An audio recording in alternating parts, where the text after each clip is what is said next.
آگے آنے والے دنوں میں ان کا آپس میں اختلاف ہونا ہے, آپس میں سب کچھ چلنا ہے. کوئی عدم اعتماد کی تحریک پہلی تو بات ہے ابھی اتنی جلدی نہیں آ رہی. دوسری بات ہے عدم اعتماد کی تحریک اگر آ بھی جاتی ہے تو ناکامی کا سامنا کرنا پڑے گا. تیسری بات ہے لاجک ہے. آپ مجھے بتائیں جو اشارے جس طرح آج مسلم لیگ نون کے کچھ لوگوں نے کہا, آج ایک اور بھی کچھ ایک بڑی اہم شخصیت مسلم لیگ نون کی نے کہا کہ جہاں سے اشارہ ملتا ہے وہ اشارہ آ گیا ہے. بھائی اشارے نہیں آئے, نہ اشارے ملے ہیں نہ اشارے ملیں گے. یاسر صاحب وزیر اعظم صاحب رشیا کے دورے پہ جا رہے ہیں جی, یہ آپ کو پتہ نا کتنا اہم دورہ ہے. اس کے بعد 23 مارچ کو وزرائے خارجہ کانفرنس بھی ہو رہی ہے. 23 مارچ کے بعد 3 اور اہم دورے ہیں جس پہ وزیر اعظم صاحب جا رہے ہیں. تو مجھے بتائیں جب آپ اہم ترین دوروں پہ اور انٹرنیشنل لابنگ کے لیے اپنے ملک کے وزیر اعظم کو بھیجتے ہیں تو اس میں ملک کے اہم ترین اداروں کی مشاورت, ان کی حمایت, یہ سب کچھ شامل ہوتا ہے. اور کبھی ایسا ہوا ہے کہ جو حکمران جس کو پتا ہو کہ میرے خلاف عدم اعتماد آ رہی ہے اور عدم اعتماد کامیاب ہو جائے گی اور پھر وہ انٹرنیشنل ٹورز رکھے, کوئی غیر ملکی دورے رکھے, اپنے ملک کے اندر کسی کو بلائے؟ ایسا نہیں ہے. جہاں سے گرین سگنل ملنا ہوتا ہے وہ گرین سگنل آج کے دن تک بھی تحریک انصاف کی حکومت کے ساتھ ہے. آج کے دن تک پنجاب کی اگر بات کریں تو پنجاب میں 4 وزارتوں کے اضافے کی باتیں کی جا رہی ہیں. پنجاب میں 4 وزارتوں میں آپ اتحادی بھی ایڈجسٹ کر سکتے ہیں, ناراض اراکین کا ایک رکن بھی شامل کر سکتے ہیں.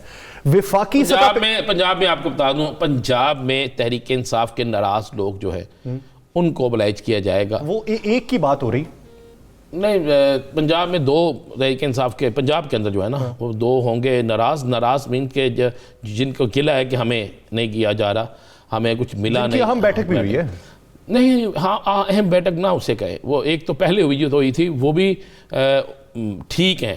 میں آپ کو ایک بتا دوں, اکثر یہ بھی جو بیٹھک ہوئی ہے نا جس کے بڑے چرچے ہیں, یہ 2 دن پہلے جو ہوئی ہے, جی ہاں میں آپ کو کلیئر کر دوں, اس بیٹھک میں جو اندر کی بات ہے نا وہ بھی ابھی حکومت کو نہیں چھوڑ رہے. اور یہ بیٹھک اس لیے ہو رہی ہے کہ سب کو پتہ ہے کہ پہلے مرحلے میں زیادہ الیکشن جو ہیں وہ اس طرف ہو رہے ہیں جنوبی پنجاب میں, اور سب چاہتے ہیں کہ جب ان کے وہاں الیکشن ہو تو ان کی مرضی کے افراد کو ٹکٹیں ملیں, ان کی مرضی کے افراد نشستوں پہ آئیں, ان کی مرضی کے افراد جیت کر آگے آئیں, کیونکہ سیاست کا اگلا محور تو بلدیاتی ادارے ہیں نا, ان کی بنیادوں پہ آپ نے سارا کچھ کرنا ہے. 17 اضلاع کی جو اناؤنسمنٹ ہوئی ہے اس میں اگر دیکھا جائے تو 70% وہ جنوبی پنجاب کا حصہ ہی بنتا ہے. بالکل, یہ سارا کچھ میری یاسر اس کے لیے ہوا ہے, یہ سب کچھ دکھانے کے لیے ہے. ظاہر تو یہ نظر آتا ہے جناب ایسے نہیں ایسے, جب آپ ایک بیٹھک کرتے ہیں, آپ کی تعداد موجود ہوتی ہے, اس کے بعد جب آپ لوگ بیٹھتے ہیں, بیٹھ کے باتیں شروع ہوتی ہیں اور اس میں یہ کہا جاتا ہے کہ جناب آئیں بیٹھیں, جناب آئیں آ کر بتائیں ہمیں کیا آپ کے مسائل ہیں, تو پھر آپ کہتے ہیں نہیں جی ہم آپ کے ساتھ, ہمیں کچھ نہیں چاہیے, ذرا یہ ٹکٹیں جو ہیں یہ ہماری مرضی. تو وفاقی سطح پہ پھر کس کو ایڈجسٹ کیا جائے گا؟ اگر آپ نے اتحادی دیکھنے ہیں, باپ ہے, ایم کیو ایم ہے, اور مسلم لیگ کاف جو ہے اس کو بھی رکھ سکتے ہیں. یہ آپ کو ذہن میں رکھیے گا, یہ 3 جو ہیں اس میں تینوں میں سے تقسیم ہوگی, اور ایک جو وزارت ہے وہ جنوبی پنجاب میں جائے گی, اور جنوبی پنجاب کی جس شخصیت کو وزارت دی جا رہی ہے وہ شخصیت جو ہے وہ اس نے یہ ذمہ داری اٹھائی ہے کہ آئندہ جنوبی پنجاب میں مزید لوگ ہمارے ساتھ ہوں گے, ناراضگیاں دور ہوں گی. پوٹوہار میں بھی ایک وزارت دینے کے متعلق غور ہو رہا ہے, لیکن وہاں پہ پرابلم یہ ہے کہ وہ دیکھ رہے ہیں کہ پوٹوہار کے اندر ہماری پوزیشن وہ نہیں رہی جو پوزیشن تھی. یعنی وہاں پر شہید اکان عباسی کا جو حلقہ ہے اس میں انہیں جو رپورٹس آئی ہیں وہ بڑے مایوس کن ہیں. پنڈی کے اندر کنٹونمنٹ بورڈ میں پھر یہ الیکشن ہار گئے, ضمنی الیکشن جو تھا. اس طرح باقی جگہیں ہیں. یہ ہو سکتا ہے کہ میجر طاہر صادق جو ہے ان کو اوبلائج کیا جائے. اچھا, اس سے وہ بھی آپ کو پتہ نا ناراض بھی ہیں, وہ اکثر بول بھی بڑھتے ہیں. تو وزیر اعظم عمران خان صاحب نے باقاعدہ سے ایک ہوم ورک پورا کر لیا. ایسا تو نہیں ہے کہ اب جو وزیر بول رہے ہیں وہ بھی تبدیل کیے جا سکتے ہیں؟ دیکھیں وزارتیں تبدیل ہوگی, اب کسی کو وزارت سے محروم نہیں کیا جائے گا. چلیں میں آپ کو یہ بتا دوں, وزارتیں تبدیل ہو سکتی ہیں, وزارت سے محروم نہیں کیا جائے گا. یہ حالات ابھی ان کو اس بات کی اجازت نہیں دے رہے. یہ میں آپ کو یہ مصدقہ چیز بتا رہا ہوں. اچھا, ایک ذرائع جو خبریں پھیل رہی ہیں وہ جو ملاقات ہوئی ہم خیال گروپ کی ترین صاحب کے, اس میں بات یہ ہوئی کہ کسی کو کوڑا جواب نہیں دیا جائے گا اگر کوئی رابطہ کرتا ہے, اس پہ سوچ بچار کی جا سکتی ہے. تحریک عدم اعتماد کی صورت میں ہم اپنا جھکاؤ پاکستان مسلم لیگ نون کی طرف بھی کر سکتے ہیں. یہ صرف خبریں ہیں, رومرز ہیں, اس میں تصدیق کیا ہے؟ اس سے خبریں تک رکھیں. اچھا, اس سے آگے کچھ نہیں ہے. ٹھیک. اب میں ذرا تھوڑا سا آپ کو ایک تھوڑا سا بتا دوں. ترین صاحب کے جو لوگ الیکشن جیتے ہوئے ہیں ان کے حلقوں میں نمبر 2 مسلم لیگ نون ہے، اور راجہ ریاض کے مقابلے میں کون ہے؟ وہ آج بھی مسلم لیگ نون کا بڑا اہم ترین شخص ہے۔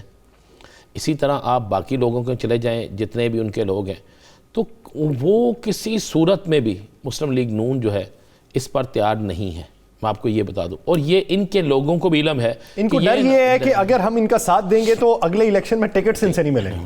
دوسرا وہاں پہ ایک بات ہوئی، اور وہ بات جو ہے ایک بڑے تگڑے MNA نے کی، انہوں نے کہا جناب بات یہ ہے کہ اگر آج ان حالات کے باوجود بھی تحریک انصاف کی حکومت کو کوئی خطرہ نہیں ہے، تو پھر آپ ہمیں بتا دیں کہ آئندہ الیکشن میں بھی ہو سکتا ہے کہ دوبارہ یہی ہو سکتا ہے کہ اپریل میں اچانک حالات ایسے تیزی سے تبدیل ہونا شروع ہو جائیں کہ لوگ انہی کے نعرے لگانے شروع کر دیں، تو ہم پھر کہاں کھڑے ہوں گے؟ تو جس پر کہا گیا کہ ہم انہی کے ساتھ کھڑے ہوں گے۔ اور میں آپ کو یہ بھی بتاؤں، چلو اگر آپ پوچھنا چاہتے ہیں، آج لاہور میں جو اہم ملاقات ہوئی ہے وہ ترین گروپ کی کوئی اہم شخصیت تھی جس سے ملاقات ہوئی ہے۔ اچھا، آج لاہور میں جہانگیر ترین کی گروپ کی کوئی اہم ترین شخصیات تھے، درمیان والا شخص تھا جس سے ملاقات ہوئی ہے، اور یہ پیغام دیا گیا ہے کہ ہم آپ کے ساتھ کھڑے ہیں۔ تو رانا صاحب، chairman public accounts committee Rana Tanveer Hussain صاحب یہ کہتے ہیں کہ میں ایگزیکٹ فگر دے سکتا ہوں کہ پاکستان تحریک انصاف کے کتنے اراکین ہمارے ساتھ روابط میں ہیں۔ پھر سوال پوچھا گیا تو انہوں نے کہا جی 30 سے 35 کی فگرز ہے ہمارے پاس۔ میں کہہ رہا ہوں کہ یہ بات آج سے 1 سال پہلے بھی تھی، آج سے 2 سال پہلے بھی تھی، لیکن وہ اچانک جب اسمبلی میں کوئی ایسا معاملہ ہوتا ہے جس میں ووٹوں کی گنتی ہونا ہو تو کم ان لوگوں کے ہو جاتے ہیں، ان کے پورے ہوتے ہیں۔ یا سر پھر اگر ان کے 30-35 لوگ موجود ہیں تو پھر یہ کن کے پاس ترلا ڈالنے جا رہے ہیں؟ کیوں مختلف دروں پہ جا رہے ہیں؟ کیوں مختلف لوگوں کے پاس جا کے بات کر رہے ہیں؟ کوئی نہیں ہوتا۔ حکومت چھوڑنا اتنا آسان کام نہیں ہے۔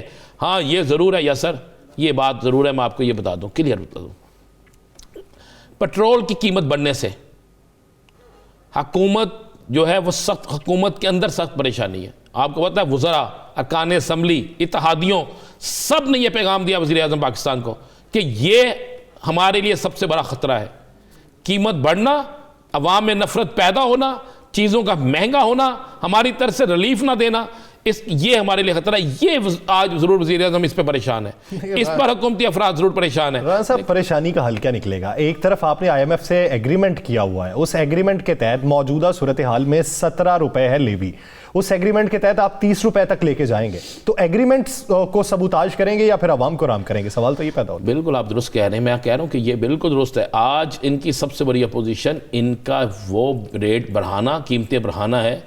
دیکھیں مسلم لیگ نون کوئی اپوزیشن نہیں، مسلم لیگ نون کوئی نہیں، پیپلز پارٹی کوئی نہیں، مولانا صاحب کوئی نہیں، ابھی تک آپ کو وہ عوامی طور پر عوام سڑکوں پہ نظر نہیں ہے۔ اب آج یہ اچانک پٹرول کی قیمتیں بڑھانا، باقی چیزوں کا بڑھ جانا، عوام میں ایک نفرت پیدا ہونا، عوامی حلقوں میں اس پر شدید احتجاج ہونا، تو یہ جو چیزیں ہیں نا، یہ حکومت کے خلاف ایک اپوزیشن ہے۔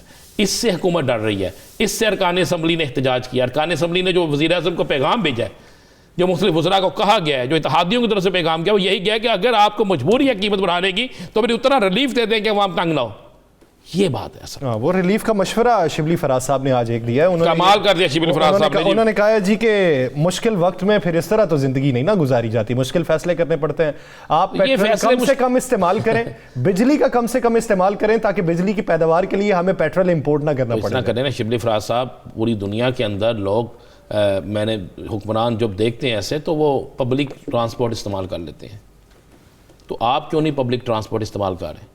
سر حکومتی، سب سے پہلے حکومتی دفاتر سے، وزراء کے دفاتر سے، ان کے گھروں سے اتاریں نا AC، ان کی گاڑیوں سے کریں بند AC، ان کو کہیں AC کے بغیر گاڑیوں میں جائیں، انہیں کہیں جناب گاڑیوں میں کم سفر کریں، پبلک سروس ٹرانسپورٹ میں سفر کریں، تو عوام کو بھی پھر آپ مشورہ دیں گے۔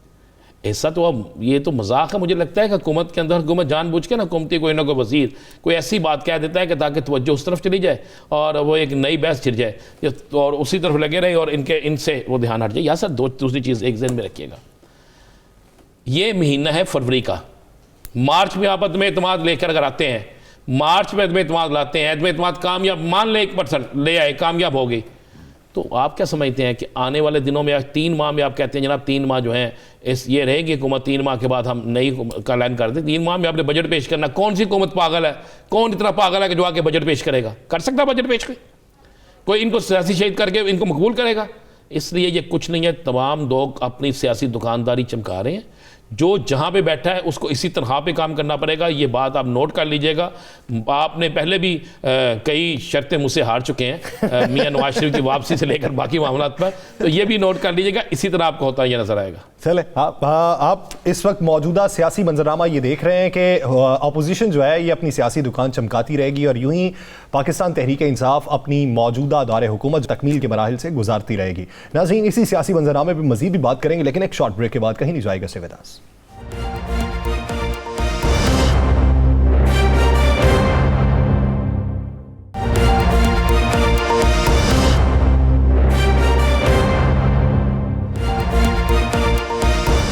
بریک کے بعد ایک بار پھر سے خوش آمدید. ناظرین، اپوزیشن کی تیاری ایک طرف، لیکن حکومت کی پر اعتمادی دوسری طرف ہے. حکومت پر اعتماد اس لیے ہے کہ وہ یہ سمجھتی ہے کہ تمام اتحادی اس کے ساتھ ہیں، ناراض اراکین کو جلد ہی منا لیا جائے گا، ان کو ایڈجسٹ بھی کر لیا جائے گا اور یوں پاکستان کا سیاسی منظرنامہ کسی انتشار سے بچ جائے گا اور وفاقی حکومت اپنا دور اقتدار مکمل کر پائے گی. یہ تو وفاقی حکومت کی پر اعتمادی ہے، لیکن جاننا یہاں پہ یہ ہے کہ اپوزیشن کی تیاری کس حد تک ہے. اپوزیشن جو عوام کی فلاح و بہبود کے لیے سڑکوں پر آنے کا اشارہ دے چکی ہے، جو یہ سمجھتی ہے کہ یہ حکومت کا مزید ٹھہرنا ملکی معیشت کے لیے خطرے کا باعث ہوگا، تو اپوزیشن نے اب تک پیپر ورک کس حد تک مکمل کر لیا. اسی بارے میں بات کرنے کے لیے ہمیں جوائن کیا پاکستان مسلم لیگ نون کے رہنما گوہر خان بلوچ صاحب نے. بلوچ صاحب، بہت شکریہ آپ کے وقت کا. بلوچ صاحب، رانا تنویر صاحب کا یہ ماننا ہے کہ پاکستان تحریک انصاف کے اپنے اراکین اسمبلی 30 سے 35 کے قریب ایسے ہیں جو ہم سے رابطے میں ہیں. آپ اتحادیوں سے ملاقاتیں بھی کر رہے ہیں، اپنے وفود بھی بھیج رہے ہیں. ابھی تک آپ کو کسی طرف سے کیا کوئی گرین سگنل ملا ہے تحریک عدم اعتماد کے لیے، یا ابھی صرف سیاسی باتیں ہی سمجھیں؟ بسم اللہ الرحمن الرحیم. دیکھیں یاسر صاحب، اس وقت جو صورتحال ہے، آپ نے دیکھا ہے کہ پاکستان میں مطلب ہے کہ پچھلے 3 سال میں جو حالات ہیں وہ کس طرح سے معاشی طور پر مطلب ہے کہ مہنگائی کا ایشو ہے، کرپشن کا ایشو ہے اور دیگر جو پاکستان کے مسائل ہیں. ہر آنے والا دن ہمیں کوئی بری نوید لے کر آتا ہے معاشی طور پر اور سیاسی طور پر، اور پاکستان کے عوام جو ہے ان کا جینا جیرن ہو چکا ہے.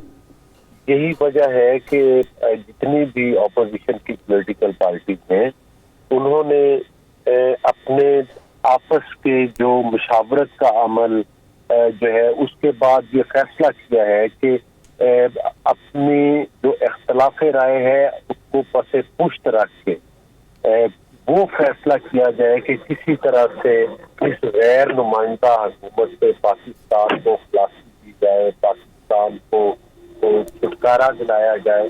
تو اس کے لیے جو ہمارا فیصلہ ہوا ہے وہ یہ ہوا ہے کہ تحریک عدم اعتماد لائی جائے. اور تحریک عدم اعتماد کے لیے اشارے کی ضرورت نہیں، وہ پاکستان کے حالات اس قدر خراب ہو چکے ہیں کہ اس کے لیے ضروری ہے کہ اس وقت ہماری جو ٹاپ پرائورٹی ہے وہ اس حکومت کو پاکستان کے اقتدار سے الگ کرنا ہے، کیونکہ یہ ایک تو نمائندہ حکومت بھی نہیں ہے اور یہ 2018 کے الیکشن جو تھے یہ پاکستان کے گاندھی زدہ الیکشن تھے. آج بھی آپ دیکھیں کہ جس طرح سے پیٹرول کی قیمتیں بڑھی ہیں تو مطلب ہے کہ کوئی نالائق ترین بھی حکومت ہو تو وہ کم از کم اتنا بڑا ظلم جو ہے وہ عوام پر نہیں کر سکتے. اور علی گوہر بلوچ صاحب جو آپ کہہ رہے ہیں، اب اس کا رد عمل میں آپ کے پاس ووٹ بھی پورے ہیں بقول رانا تنویر صاحب کے اور بقول مسلم لیگ نون کے کئی رہنماؤں کے، تو پھر انتظار کس چیز کا ہے؟ پھر آپ جب دیکھ رہے ہیں کہ عوام پر ظلم ہو رہا ہے، عوام تنگ ہے، عوام کے ساتھ زیادتی کی جا رہی ہے، ملک کی معاشیت تباہ کی جا رہی ہے، پھر مسلم لیگ نون اور ان کے اتحادی جو جماعتیں ہیں وہ عدم اعتماد کی تحریک کے حوالے سے اتنی ڈیلے کیوں کر رہی ہیں؟ دیکھیں، بات ڈیلے کی نہیں ہے. آپ نے دیکھا کہ اس سے پہلے جو فیصلہ کیا گیا تھا وہ اس میں لانگ مارچ اور دیگر چیزیں بھی شامل تھی، لیکن ظاہر ہے نمبر آف گیم پورا کرنے کے لیے اتحادیوں کا اور بالخصوص جو تحریک انصاف کے اندر لوگ بیٹھے ہوئے ہیں ان کے ساتھ بھی مطلب ہے کہ ظاہر ہے کہ رابطے بہتر کرنے کی ضرورت ہے، اور ان میں سے بہت سارے لوگ کمٹمنٹ دے چکے ہیں. تو اس کے لیے تیاری تقریباً مکمل ہے. ابھی آنے والے چند دنوں میں آپ دیکھیں گے کہ تحریک عدم اعتماد جو ہے وہ موو کر دی جائے گی. فروری کے مہینے میں کر دی جائے گی؟ فروری کے مہینے میں عدم اعتماد کی تحریک پیش کر دی جائے گی؟ ہاں میرا خیال ہے کہ یہ تمام کام جو ہے یہ فروری اور مارچ کے اندر انشاءاللہ تعالی پایہ تکمیل کو پہنچ. بلوچ صاحب اگر ہم دیکھیں صورتحال دیکھیں، روزمرہ کے معمولات دیکھیں، آپ کی اتحادیوں سے ملاقاتوں کو دیکھیں، ان ملاقاتوں کے بعد ہونے والی پریس کانفرنسز میں اتحادیوں کی جانب سے کچھ گلے شکوے ہیں جس سے یہ تاثر آتا ہے کہ شاید اتحادی آپ کے ساتھ مل جائیں گے، لیکن ایک دو دن گزرتے ہیں انہی اتحادیوں سے دوبارہ رابطے کیے جائیں تو وہ یہ کہتے ہیں ہم موجودہ حکومت کے ساتھ کھڑے ہیں اور اس دور میں ان کا ساتھ نبھاتے رہیں گے. کیا وجہ ہے کہ ان کے ساتھ معاملات آپ کے طے نہیں ہو رہے اور کچھ دنوں بعد ان کے بیانی میں فرق آ جاتا ہے؟ نہیں، بات یہ نہیں ہے. اتحادی تو چلے ظاہر ہے، مطلب ہے کہ اتحادیوں کے ساتھ جو ملاقاتیں ہو رہی ہیں، آپ کو پتہ ہے کہ تحریک عدم اعتماد ایک وہ طریقہ ہے کہ جس میں جب تک کہ یہ اپلیکیشن موو کر نہیں دی جائے گی، ظاہر ہے کوئی بھی پولیٹیکل پارٹی قبل از وقت اپنے پتے شو نہیں کرتی. اگر آپ شو کر دیں گے تو پھر تو ان کو کور کیا جا سکتا ہے. اتحادیوں کے علاوہ بھی نمبر آف گیم پوری. آپ کو یاد ہوگا کہ جب یوسف رضا گیلانی صاحب سینیٹر منتخب ہوئے تھے تو نیشنل اسمبلی میں حکومت کی اکثریت تھی، لیکن اس کے باوجود آپ نے دیکھا کہ جس میں مسلم لیگ نون نے بھی ان کو سپورٹ کیا، میں خود اس الیکشن میں الیکشن ایجنٹ بھی کھڑا رہا، تو اس وقت آپ نے دیکھا کہ وہ یوسف رضا گیلانی صاحب جو تھے وہ ایز اے سینیٹر کامیاب ہوئے تھے، جو وہ متحدہ اپوزیشن کے امیدوار تھے. تو اسی طرح سے لیکن انہی دنوں میں علی گور بلوچ صاحب انہی دنوں میں چند دن بعد، زیادہ دور نہیں، چند دن بعد چیئرمین سینٹ کا الیکشن آپ ہار گئے. یہ انہی دنوں کی بات ہے. بالکل آپ نے بالکل بات یہ ٹھیک کی ہے. دیکھیں اس میں ایک چیز بنیادی طور پر ضروری ہے کہ جب تک تمام ادارے جو ہیں وہ اپنے اپنے ڈومین میں رہ کر کام کرے تو میرا خیال ہے کہ جمہوریت کا یہی حسن ہے اور وہ آگے کی طرف بڑھتی ہے جمہوریت. تو اس الیکشن میں ابھی تک جو ان کی اپنی پارٹی کے لوگ ہیں، دیکھیں آگے الیکشن آنے والے ہیں، اگلے الیکشن میں جو پارٹی کی جو لوگ اس وقت بلے کے نشان پر منتخب ہو گئے تھے، یہ تو ایک اگر ہم لگی لپٹی باتوں سے ہٹ کے بات کریں تو ان میں سے اکثریت ان لوگوں کی ہے جو آئندہ بلے کے نشان پر انتخاب نہیں کانٹیسٹ کرنا چاہتے. چلے میں آپ کی اسی بات سے ایک سوال کرتا ہوں. میری گزارش مختصر سے مکمل ہونے. دیکھیں وہ آئندہ بلے کے نشان پر الیکشن نہیں کانٹیسٹ کرنا چاہتے اور وہ چاہتے ہیں کہ ان کو جو ہے کسی ایسی پارٹی میں جائیں. ظاہر ہے کہ وہ سیاسی طور پر جو ہے وہ سیاسی اپنی موت نہیں کہیں گے اور آئندہ الیکشن بھی کسی پاپولر پارٹی سے کانٹیسٹ کرنا چاہے. تو لہذا اتحادیوں کے علاوہ بھی نمبر آف گیم پوری ہے اگر ٹیلی فون کال نہ آئے. چلے میں بلوچ صاحب اسی مدعے پہ آ جاتا ہوں. آپ یہ سمجھتے ہیں کہ بہت سے اراکین اسمبلی ایسے ہیں جو بلے کے نشان پہ الیکشن نہیں لڑنا چاہتے، پھر پی ٹی آئی کے جن اراکین سے آپ کا رابطہ ہے، اگر تحریک عدم اعتماد کی صورت میں وہ آپ کے پلڑے میں اپنا وزن ڈالتے ہیں تو پھر ایک آئینی طریقہ کار کے تحت وہ پی ٹی آئی سے تو باہر ہو جائیں گے، نااہل ہو جائیں گے. انہیں خدشہ یہ ہے کہ آنے والے دنوں میں وہ پھر کدھر جائیں گے. اگر آپ انہیں یقین دہانی کرواتے ہیں پاکستان مسلم لیگ نون میں آنے کی تو پھر اس کا مطلب یہ ہوا کہ ان کے مد مقابل جو آپ کے امیدوار تھے آپ ان کا وڈرال کر لیں گے. جی بالکل. دیکھیں بات نہیں، دیکھیں ہمارے پاس جو ہماری سینئر لیڈرشپ میں جس میں رانا ثناء اللہ صاحب، شاہ سلطان بخش صاحب، آپ نے باقی دیگر لوگوں کا بھی حوالہ دیا ہے، آپ نے دیکھا ہوگا کہ انہوں نے ان تمام سوالوں کا جو جواب دیا اور ان تمام باتوں کا احاطہ کیا ہے. ہمارے پاس کہیں گنجائش ہے، ہم ہر جگہ پر جو ہے وہ ظاہر ہے اپنے لوگوں کو، ہم ساروں کو تو نہیں اگنور کر سکتے کہ جتنے لوگ آ جائیں، لیکن کچھ جگہ پر ہمارے پاس گنجائش ہے اور کچھ جو نام ہیں وہ میاں نواز شریف صاحب قائد محترم کے ساتھ ڈسکس ہوئے ہیں. تو جہاں وہ ہمیں گرین سگنل دیں گے ہمارے قائد میاں محمد نواز شریف صاحب اور شہباز شریف صاحب ان سے مشاورت کریں گے اور مریم نواز صاحبہ، تو اس کے بعد جہاں کہیں گنجائش ہوگی وہاں پر ہم یقین.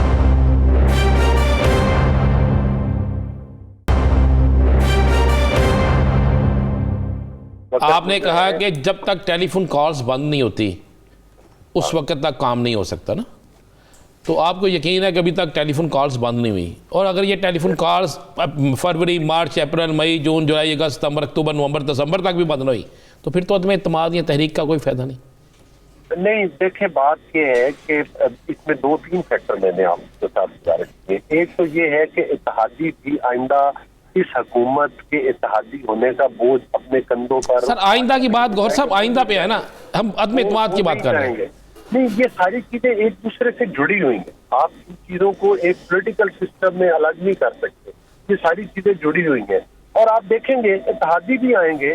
آپ نے دیکھا کہ جو مینگل صاحب ہیں یہ پہلے حکومت میں بیٹھے ہوئے تھے، پھر جب پی ڈی ایم کی تحریک چلی، مینگل صاحب کے ساتھ بات ہوئی تو انہوں نے ریلائز کیا، اور آپ نے دیکھا کہ وہ حکومت سے الگ ہو کر آپ ان کے اراکین اور مینگل صاحب۔ بلوچ صاحب یہ بھی تو ہو سکتا ہے نا موجودہ سنیریو کے اندر وہ وفاقی حکومت کا ہی ساتھ نبھا دیں، آگے کی سیٹلمنٹ آپ کے ساتھ کر لیں کہ آگے کی سیٹلمنٹ میں ہم کولیشن آپ کے ساتھ ہوں گے۔ دیکھیں بات یہ ہے کہ جب ایک موومنٹ چل چکی ہے، پاکستان کے حالات سیٹ پر پہنچ چکے ہیں، اب لوگ سنجیدگی سے اس بات پر سوچ رہے ہیں، اور جن لوگوں کے بارے میں ہم نے کہا ہے کہ ٹیلی فون کال ان کو نہ آئے، ابھی تک جو مطلب ہے کہ رانا ثناء اللہ صاحب نے کچھ دن پہلے بھی ایک ٹاک شو میں کہا کہ ابھی تک ان لوگوں کی طرف سے جو ہمیں مطلب ہے کہ بات چیت ہوئی ہے، تو انہوں نے کہا کہ ہمیں کسی نے روکا نہیں، ابھی تک ہمیں کسی نے منع نہیں کیا۔ تو اس کا مطلب ہے کہ ابھی لوگوں کے اوپر کوئی اس قسم کا فی الحال پریشر نہیں ہے۔ تو اب تو آپ نے دیکھا ہے کہ یہ موومنٹ چل رہی ہے اپنے منطقی اور آخری مراحل تک پہنچ، اب تو اس کا رزلٹ آنے والا ہے، اور انشاءاللہ تعالیٰ چلیں اس پہ چلتے ہیں۔ ایک تو نکالیں گے۔ بلوچ صاحب ایک تو یہ بتا دیں آپ نے کہا فروری اور مارچ میں، 23 مارچ کا مارچ ہونے جا رہا ہے؟ اگر 23 مارچ کا مارچ ہونے جا رہا ہے تو پھر اس کا مطلب ہے عدم اعتماد 23 مارچ سے پہلے تو نہیں آ رہی؟ نہیں، اگر 23 مارچ تک تحریک عدم اعتماد نہیں آتی کی وجہ سے تو پھر تو لانگ مارچ ہوگا، اور اگر یہ کامیاب ہو جاتی ہے اور انشاءاللہ تعالیٰ کامیاب ہوگی تو 23 مارچ سے مارچ کی ضرورت ہی نہیں پڑے گی، کیونکہ مارچ سے اس حکومت کو ہٹانے کے لیے لایا جا رہا ہے، اور اگر ویسے ہی عدم اعتماد کے ذریعے یہ حکومت چلی جاتی ہے تو پھر مارچ کرنے کا تو بلوچ صاحب اگر اتحادیوں کی بات کی جائے اور اتحادی آپ سے کہیں وزارت اعلیٰ کا منصب ہمیں دیں تب تحریک عدم اعتماد میں ساتھ دیں گے، کیا ان کی یہ آفر قبول کریں گے؟ دیکھیے یہ تمام معاملات ہیں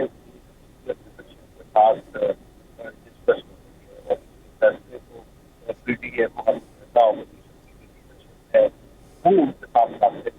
یہ ساری چیزیں وقت سے پہلے سے بتائی جا رہی ہیں۔ بہرحال جو بھی کمٹمنٹ ہے کہ سینئر لیڈرشپ اور اتحادی ظاہر ہے وہ سیاسی پارٹی ہے، ان کے ساتھ مشاورت کر سکتا اور رابطہ کا جاری ہے، تو اس میں یہ چیزیں طے ہوگی کہ یہ کیا سکتا ہے، لیکن اس کا بنیادی مقصد جو اس طرح سے جا رہی جس کا اندیا دیا جا رہا ہے، آپ دیکھیں گے کہ ملک میں انشاءاللہ قبل از وقت الیکشن ہوں گے، کیونکہ پاکستان کے مسائل کا حل جو کہ جنون اور اپوزیشن سمجھتی ہے وہ فریش مینڈیٹ میں ہے، وہ دوبارہ شفاف اور منصفانہ انتخابات میں ہے، تو الٹیمیٹلی آپ بھی یہ بات کہتے ہیں کہ ہمیں صاف اور شفاف الیکشن چاہیے، مولانا فضل الرحمان بھی یہ بات کہتے ہیں، لیکن ساتھ میں یہ بھی ہوتا ہے کہ پیپلز پارٹی کے پاس سندھ حکومت ہے، پیپلز پارٹی کسی صورت میں بھی تیار نہیں ہے سندھ حکومت ختم کرنے کے لیے، تو پھر آپ کی یہ تحریک جو ہے کس طرح کامیاب ہوگی، کیسے الیکشن ہوں گے؟ نہیں دیکھیے میں آپ کو ایک گزارش کروں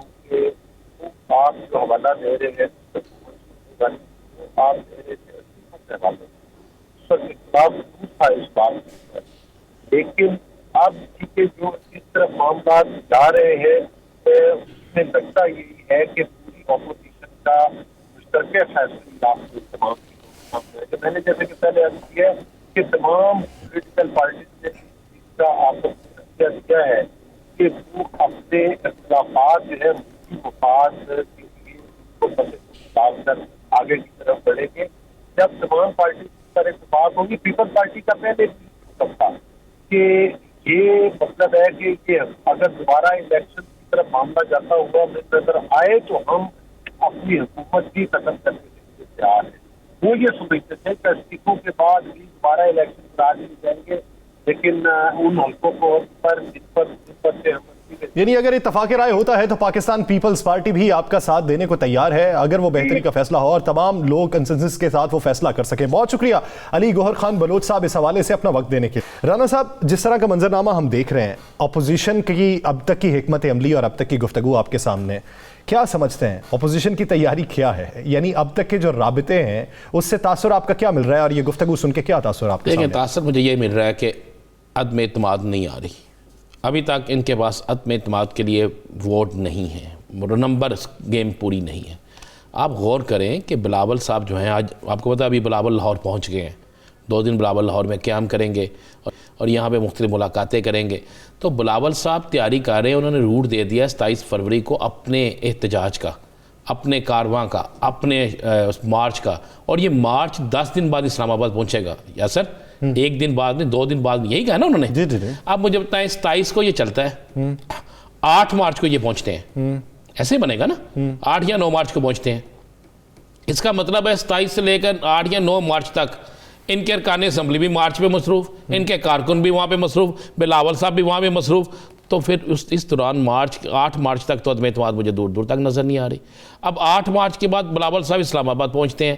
انہوں نے 8 مارچ تک باقی سیاسی جماعتوں کا سیاسی جنازہ نکال دینا. یا سر, جب روزانہ ٹاک شو میں, روزانہ تمام بلیٹن میں, ہر جگہ یہ ڈسکس ہوگا کہ وہاں سے چلا وہاں پہنچ گیا اور وہاں پر ایک بڑی تقریر ہوگی, وہاں سے چلا وہاں پہنچ گیا وہاں پہ بڑی تقریر ہوگی, وہاں سے چلا وہاں پہنچ گیا فلاں ہو گیا, وہاں سے چلا وہاں پہ ٹکراؤ ہو گیا. میں جو لفظ استعمال کر رہا ہوں, یہ ساری چیزیں ڈسکس جب ہوگی تو اس میں عدم اعتماد کا ذکر گول ہو جائے گا. اس میں مولانا فضل الرحمان صاحب کے 23 مارچ کے مارچ کا ذکر گول ہو جائے گا. بھائی میں پھر کہہ رہا ہوں, اگر تو ان کو یقین ہوتا اپوزیشن کو کہ ہماری تحریک آ رہی ہے تو 27 سے پہلے آ رہی ہے. آپ کو پتا ہے 1 فروری سے پہلے انہوں نے اعلان کیا نا تحریک عدم اعتماد کا. آج ہو گئی کتنی ہوگی آج فروری, نصف فروری تو کا مہینہ تو ختم ہو گیا نا. تو مجھے بتائیں ابھی تک 17 ہو گئی, ابھی تک ان کے سکور پورے نہیں ہوئے. آگے ان کا مارچ آ رہا ہے, مارچ چلا جائے گا 8 مارچ تک. 8 مارچ کے بعد 1-2 دن اور ڈسکس ہوگا, پھر کوئی نیا کام ایسا آ جائے گا جس پہ کام شروع ہو جائے گا, اور پھر مولانا صاحب کہیں گے جناب اب 23 مارچ. اب 23 مارچ کے بعد تو آ جائے گا رمضان. یا سر اب آپ کیا سمجھتے ہیں کہ مولانا صاحب یہ کہیں گے کہ میں 1 دن میں اسلام آباد پہنچ جاؤں؟ بلاول صاحب اگر 10 دنوں میں پہنچ رہے ہیں تو مولانا صاحب اپنے مارچ کو کامیاب بنانے کے لیے کیا کہیں گے کہ میں 6 دن میں پہنچوں؟ جس طرح میں کہتا ہوں 23 مارچ کو مارچ نہیں ہوگا, میں ایسے نہیں کہتا. رانا صاحب, یہ اپوزیشن کی تیاری ہے. آپ ایک بریک پہ جانا ہے, ایک سوال ہے, حکومت کیا عوام کو ریلیف دیتے نظر آتی ہے؟ شہباز گل صاحب تو یہ موقف اپناتے ہیں کہ جو چوروں سے پیسہ وصول کرتے جائیں گے ویسے ویسے عوام کو ریلیف دیتے جائیں گے. نہ تو چوروں سے پیسہ وصول ہونا ہے, اور اگر آپ اس امید پہ ہیں کہ چوروں سے پیسہ وصول ہوگا اور آپ ریلیف دے لیں گے تو پھر تو سب قوم کو ریلیف نہیں ملتا. میں آپ کو بڑا کلیئر کہتا ہوں, پھر نہیں ریلیف ملتا. آپ جن کو چور کہتے ہیں ابھی تک انہیں چور ثابت بھی تو نہیں ملتا. نہ ان سے پیسے ملنے ہیں, وہ کتنے پیسے ہیں کہ ہیں کوئی 500 ارب ڈالر جو آپ لا کے دیں گے اور جس سے ملے گا؟ نہیں, ایسا نہیں ہے. ان کو انٹرنیشنل مارکیٹ کے مطابق چلنا پڑے گا. ان کو پاکستان کے حالات بدلنے کے لیے اس بجٹ سے پہلے عوام کو ریلیف دینا پڑے گا, اور یہ عوام کو ریلیف دیں گے اس لیے دیں گے کہ اب 29 مئی جو ہے وہ الیکشن اناؤنس ہو گیا بلدیاتی. آپ کو کے پی کے میں الیکشن اناؤنس ہو گیا ہے. یہ جو میں آپ کو بتا دیتا ہوں, یہ 10 دن بعد یا 15 دن بعد جب پیٹرول کی نئی ایک لانچنگ ہوگی, نئی قیمتوں کا تعین ہوگا, اس میں یہ تھوڑا سا ریلیف دیں گے.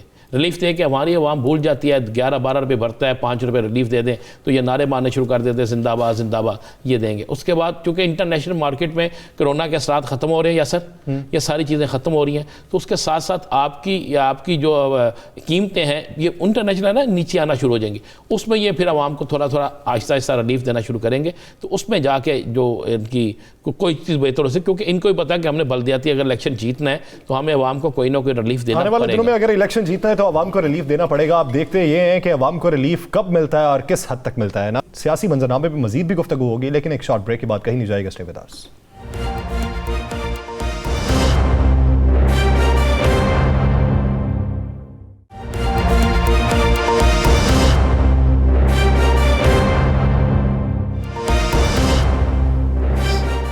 بریک کے بعد ایک بار پھر سے خوش آمدید. ناظرین,